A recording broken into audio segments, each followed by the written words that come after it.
Pemirsa, kita masih bersama Indonesia Lawyers Club. Sekarang PKS Abu Bakar Al-Habsyi. Iya, makasih Bang Karni. Memang sangat mengagetkan hari ini ya. Tadi kita lagi sidang, rapat membahas tentang penetapan calon KPK. Di tengah perjalanan rapat itu isu berkembang, bukan isu, berita berkembang. Selanjutnya memang kita saat itu ingin rapat juga Bang. Ingin memutuskan hari ini kita ingin mendatangi rumah Komjen Budi Gunawan. Kenapa kita jadi ingin secepatnya? Ceritanya ada surat dari Presiden itu begini bunyinya Bang. Surat itu Jumat datang jam 8 malam.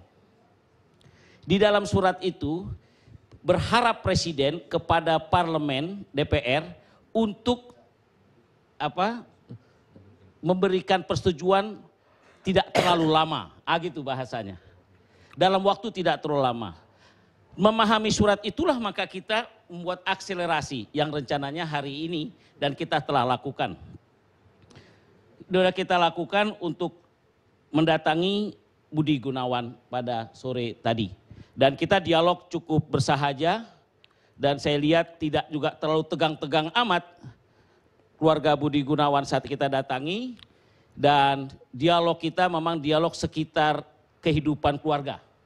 Ya, kehidupan keluarga, makan, olahraga dan sebagainya, kehidupan biasanya. Dan kita lihat cukup bersahaja. Nah perhatiannya Pak Bang Karni, yang perlu kita pahami bahwa sesungguhnya surat ini udah masuk ke DPR. Ke parlemen sudah kita terima. Jadi kewajiban konstitusi kita di DPR untuk melanjutkan isi surat tersebut. Ya. Melanjutkan isi surat tersebut sebagaimana mestinya. Dan Bang Karni perlu diingat tidak ada aturan untuk kita membatalkan. Ya. Sungguh pun dia jadi tersangka. Karena seleksi calon Kapolri harus tetap berjalan. Ya. Dalam cerita lain ada yang menarik justru. Komisioner KPK dulu yang jadi komisaris PLN itu masih tersangka tuh Bang. Chandra Hamzah. Ya masih tersangka, tetap jalan aja dia. Sungguh pun udah di ponering. Nah Bang Karni ini kan ada proses tahapannya.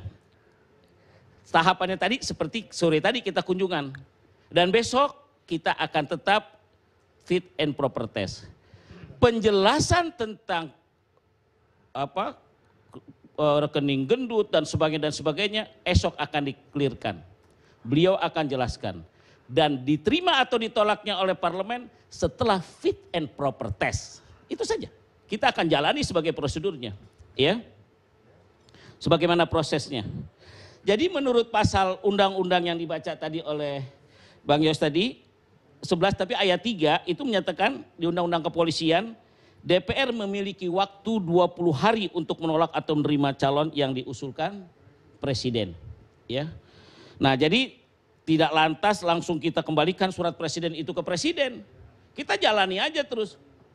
Nah tinggal kembali kepada Presiden. Mau menarik atau tidak, mau mengganti atau tidak kita tunggu saja. Kita akan jalankan prosesnya. Karena aneh. Bagaimana bisa seorang Presiden mencalonkan seorang calon Kapolri dalam waktu hanya berapa hari saja sudah bermasalah begitu besarnya. Ini negara mau kemana sih sebenarnya? Hukumnya ada rasa juga. Emang kita paling buta semua. Apakah KPK juga buta melihat Budi Gunawan selama ini? Gimana ceritanya? Kok kayak sandiwara begitu? Ujuk-ujuk begitu tinggal begitu harimau di fit and proper test tersangka. Begitu kayak Adi Purnomo begitu rapi tersangka. Sungguh pun sampai sekarang juga nggak ada kejadiannya. Jadi kami di parlemen Bang Karni jalan terus. Kita akan jalan terus. Kalau besok Jokowi menarik ya sudah. Kita akan terima surat yang baru. Itu aja. Ya, tapi juga ada yang mempertanyakan ngapain DPR ke rumah Budi Gunawan sore tadi. Karena itu proses undang-undang. Dibilang gak etis. Oh, begini Bang, kalau soal etis tidak etis itu urusan belakangan. Sekarang ini adalah kita on the track dalam proses. On proses dalam kita untuk menyiapkan calon Kapolri. Kalau ternyata sampai besok pagi jam 9 kita fit and proper test. Ternyata Budi Gunawan menjelaskan semuanya dengan baik. Ya selesai. Kalau enggak juga kita sarankan Presiden minta nasihat, minta apa istilahnya? Ke MA. Pendapat hukum kepada MA. Boleh nggak orang tersangka jadi Kapolri? Nah suruh aja tugaskan dia. Biar ada bagi tugas juga ke Presiden Bang. Jadi sesederhana itu aja. Ya nggak sesederhana itu, itulah faktanya. Bayangkan sesederhana itu pula lah waktu yang sedemikian rupa yang sebenarnya kalau mau jadikan tersangka bulan lalu pun mungkin tahun lalu pun sudah bisa gitu. Tapi kan ada tanda tanya kita, kenapa kok bisa ujuk-ujuk prestensi masyarakat, oh ini ada politisasi. Orang akan begitu Bang, itu masalahnya. PKS sendiri menilainya bagaimana? Kalau PKS sampai saat ini kita akan jalan on the track seperti biasa, kita akan proses. Dan kalau besok ternyata ada surat Jokowi, ya sudah kita selesaikan dengan cara yang surat yang terbaru. Gitu. Baik, sekarang Irjen Pol Roni Sompi dari Mabes Polri. Ini suara resmi ini. Terima kasih Pak Kani Ilyas. Sikap Polri tadi disampaikan oleh Bapak Kapolri setelah menerima kedatangan pimpinan KPK untuk memberikan penjelasan tentang kasus yang ditangani dan sudah disampaikan berupa siaran pers tadi siang. Bahwa Polri tentu menghargai dan menghormati apa yang menjadi kompetensi dan bagian dari tugas KPK. Sehingga penentuan Komjen BG sebagai tersangka itu sepenuhnya diserahkan kepada KPK. Kemudian yang kedua, Polri tentu juga mengajak forum ini untuk melihat bahwa Komjen BG baru dinyatakan sebagai tersangka, bukan sebagai terpidana. Artinya, kalau kita merujuk kepada Undang-Undang Nomor 8 Tahun 81 tentang KUHP, yang konsep di dalam proses penegakan hukumnya itu adalah due process of law, maka kita harus menghargai asas praduga tidak bersalah. Sehingga ketika kita mendiskusikan malam ini tentang Komjen BG, kita seyogyanya juga melihat sisi lain dari Komjen BG.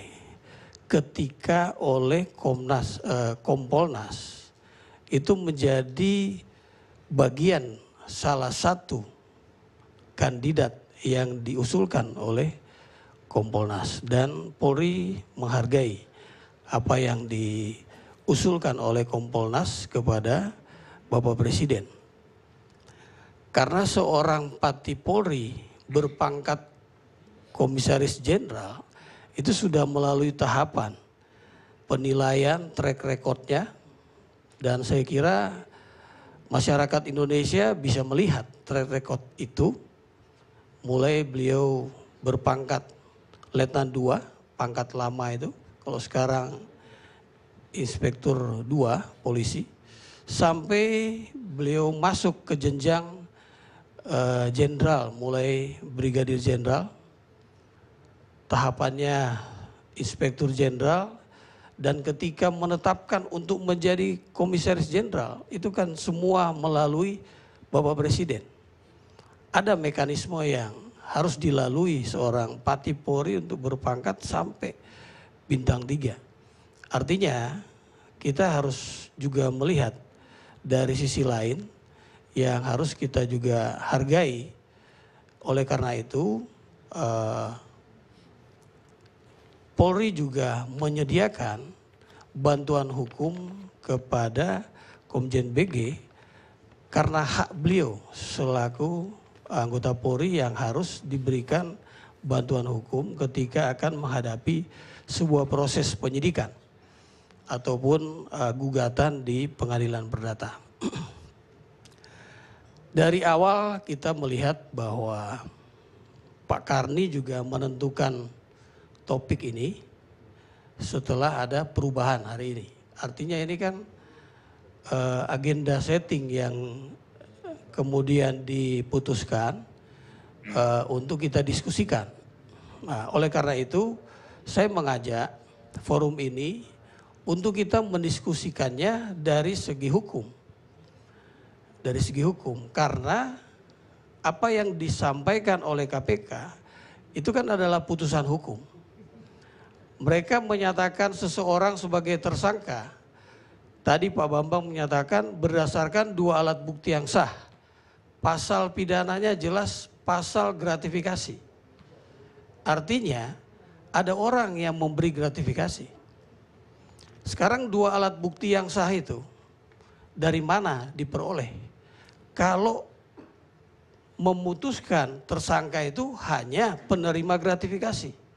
Lah kemudian pemberi gratifikasi itu bukan sebagai tersangka.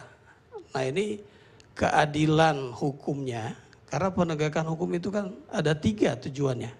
Salah satu adalah keadilan hukum, tidak hanya masalah kepastian hukum. Kalau yang kita lihat sekarang ini seolah-olah kepastian hukumlah yang dominan. Nah oleh karena itu mari kita hargai bahwa tersangka itu belum tentu bersalah.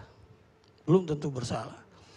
Artinya karena ini due process model, kita jangan pakai konsep crime control model yang menganggap seseorang itu bersalah, biar bagaimana dia harus bersalah. Nah, itu crime control model. Kita harus hindari itu. Nah, oleh karena itu, mari kita hargai dan Polri tetap menghormati mekanisme ini. Kembali lagi saya ajak berpikir ketika kasus ini mengacu kepada transaksi rekening tahun 2004-2006. Ya. Masuk ke Polri melalui PPATK, karena itu penelusuran transaksi yang mencurigakan menurut PPATK, diserahkan dan tahun 2010 Pak Ito Sumardi selaku Kabar Eskrim Polri ketika itu sudah membentuk tim gabungan, tidak hanya Bareskrim, gabungan Pak, ada divisi hukum, ada divisi propam, ada inspektorat penguasaan umum, lengkap. Mereka bekerja dan menghasilkan sebuah kesimpulan bahwa tidak ada transaksi yang mencurigakan yang bisa menjadi bukti permulaan yang cukup ada sebuah tindak pidana. Nah, sekarang tahun 2013, tepatnya Juli 2013, KPK menentukan perlu dilakukan sebuah penyelidikan. Berarti sudah mulai ada nuansa perbuatan pidana. Kalau KPK menghormati juga apa yang telah dilakukan sebuah institusi besar penegakan hukum untuk penyidikan. Polri ini kan institusi besar yang sudah melakukan apa yang diminta oleh PPATK untuk melakukan penyelidikan. Seyogyanya KPK juga menghormati dengan cara gunakanlah kewenangan supervisi untuk mengecek tentang proses penyidikan tahun 2010.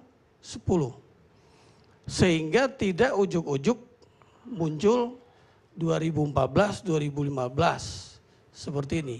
Kan cukup lama Pak, 2010. Artinya penerimaan laporan itu kan 2010 oleh KPK, bukan 2013. Nah oleh karena itu mari kita sama-sama melihat dari kacamata hukum. Tidak kemudian menuding seseorang yang belum jelas kesalahannya. Ini masih berproses. Bukan kemudian kita membela Komjen BG, tapi saya ingin kita melihat secara proporsional. Mungkin ini yang bisa saya sampaikan. Apakah tidak ada pengecekan dari KPK terhadap hasil dari penelitian adalah katakanlah penyidikan waktu itu ataupun belum penyidikan, penyelidikan terhadap laporan PPATK yang dilakukan Mabes Polri? Tadi kan kita mau dalami, Pak Bambang tidak berkenan Ya. karena memang masih rahasia. Tapi saya kira kita bisa bertanya kepada KPK apakah sudah ada ya supervisi tadi. Karena kalau sudah ada supervisi, ya tahun 2013 ketika disupervisi langsung jelas itu apakah ada pidana atau tidak. Tapi kembali lagi penentuan seorang tersangka berdasarkan 2 alat bukti yang sah ini memang perlu dicek kembali. Memang itu rahasia penyidikan. Tapi saya ini kan penyidik saya. Sampai terakhir 2013 saya kepala Biro Pengawasan Penyidikan. Jadi intuisi saya selaku penyidik itu, saya juga ya bukan mengkritik KPK. Tapi saya bisa melihat dari mana 2 alat bukti yang sah itu. Karena kalau ketika kita menyatakan 2 alat bukti yang sah, ini nggak sampai sebulan berkas ini sudah bisa lengkap. 2 alat bukti yang sah katanya, ya kan? Nah oleh karena itu justru kita bisa mempertanyakan 2 alat bukti yang sah itu kalau tidak ada keterangan saksi, dari mana 2 alat bukti yang sah itu? Kita hanya berupa rekening yang mencurigakan. Ya, apakah ada bukti petunjuk dari mana? Biasanya bukti petunjuk itu diperoleh dari beberapa keterangan saksi, kemudian hakim bisa mendapatkan petunjuk. Nah, ini kita bicara tentang penyidikan ini. Oleh karena itu, kita mempertanyakan siapa tersangka yang lain yang memberi gratifikasi itu. Harusnya dia juga tersangka. Ini bukan korupsi uang negara ini, bukan ini, beda. Jadi masyarakat jangan diantar bias menuding seseorang, kemudian seolah-olah ini uang negara diambil oleh Komjen BG. Ini beda ini ya. Jadi dipersangkakan melakukan gratifikasi, menerima gratifikasi. Nah siapa pemberinya? Harusnya dia tersangka juga. Nah itu mungkin sebagai masukan sehingga kita juga proporsional melihatnya. Keadilan hukum juga terejawantah. Terima kasih. Rehat sejenak, pemirsa.